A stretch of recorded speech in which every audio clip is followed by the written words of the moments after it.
pictures of your Sheikh all around the house, everywhere. Why is that?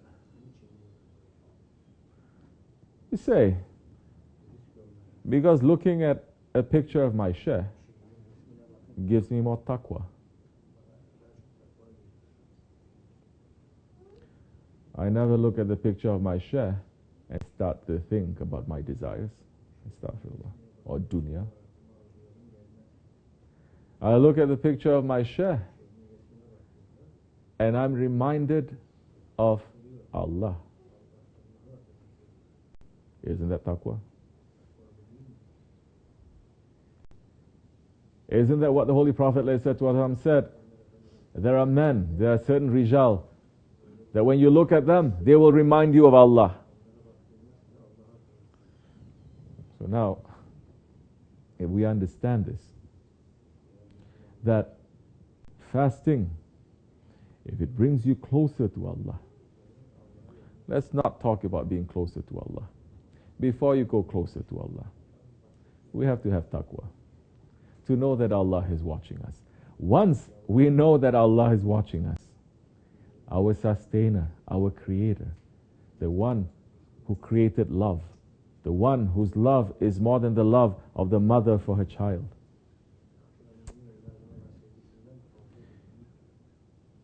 When we understand that, and when we think that Allah is watching me, and when I'm fasting, I'm not so busy with those animal actions. There is all that desire for those animal actions, for eating and drinking and other activities. There is that desire. But what do? You step on those desires. For whose sake? For the sake of Allah, for His pleasure. And when you have that consciousness, that time you have taqwa, and that time you don't need to read or to know so many things to know how to purify your fast. You don't. Don't burden yourself to read so many things that you don't understand or you cannot carry. Then you start to use the intelligence that Allah has given to you. I'm going to do something. Will Allah be happy with me if I do this?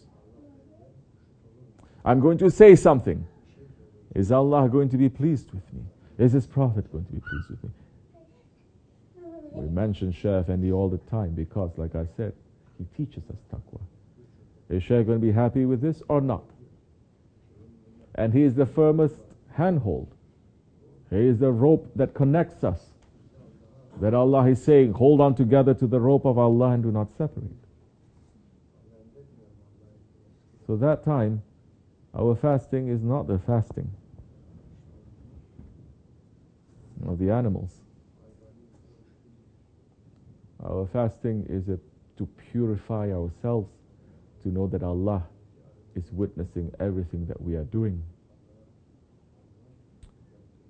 We are helped by the energy that is coming down, by the rahmat and the blessings that is coming down in that month. And we are helped when we are stepping on our animal selves and our ego and the blessings that comes with that. And that time, inshallah, our fasting may be accepted. So the fasting, it has a very, very huge, very big reason. It is for the biggest reason. It is taqwa. It is remembrance. Which is why the Holy Prophet ﷺ, that we heard in the khutbah, saying 4 things.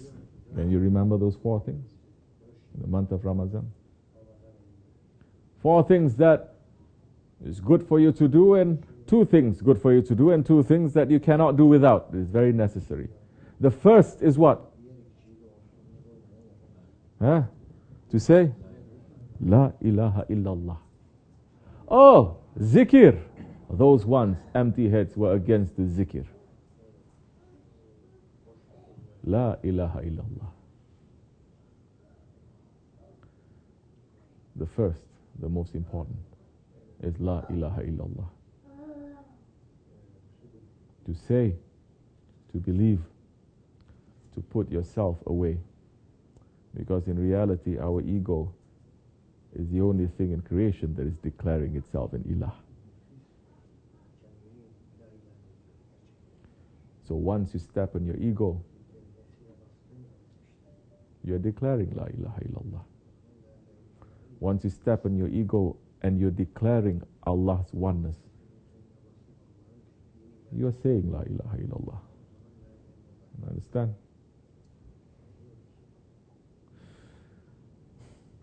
And what is the second one?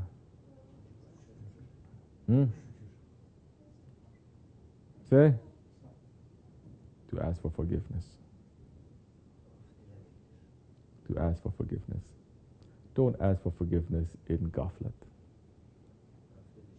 Ask for forgiveness when you know that you have done something that forgiveness is necessary. Don't give lip service to Allah. If you sit and you think, these are the things that I've done that is wrong, and I'm really asking forgiveness from it, forgiveness may come very easily. It will come. But if you're just saying, Astaghfirullah, and you're not looking, you're not reading your book, you're not understanding what you're saying, what you're asking forgiveness for, not too much benefit is going to come from that. Possibility, in saying Astaghfirullah, you commit a guna because you do it in ghaflat. Isn't that what Rabi'at al-Adawiyya is saying? Our Astaghfirullah is in need of another Astaghfirullah. We say Astaghfirullah when we do something wrong that is displeasing to our Lord, isn't it? Imagine now, we're saying Astaghfirullah, but by saying Astaghfirullah, we're committing a wrong action. We should not. Inshallah Rahman. So, people who believe or don't believe in tariqat, this is exactly what tariqat is teaching, and this is exactly what this holy month is making the whole ummah to do. The teachings of tariqat, the fasting, the purification, that for those believers who are awake, they say, we're not going to wait for Ramadan. We're not going to wait for Laylatul Qadr. Because every night is Laylatul Qadr. So many people, they have problems with me when I say that. Not Turkish people, because it's a common saying. But people in tariqat, they say, what he's saying every night is Laylatul Qadr. There's only one night is Laylatul Qadr. Subhanallah.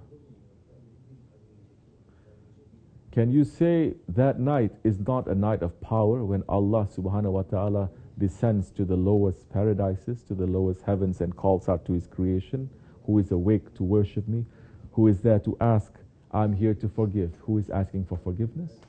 Is that not a Laylatul Qadr? Is that not a night of power? And Allah subhanahu wa ta'ala, is he not doing this every single night?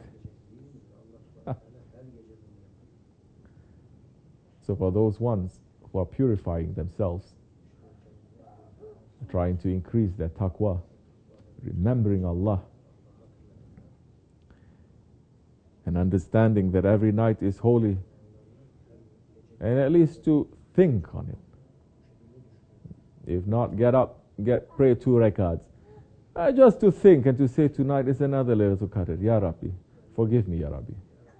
Before you go to sleep, maybe something will open up to you. He understands how weak we are these days.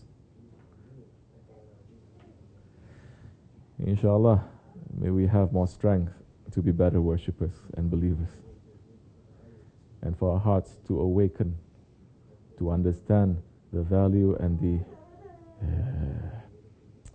preciousness that Allah subhanahu wa ta'ala has given to us in this holy month, in our iman, in the faith that he has granted us. When Allah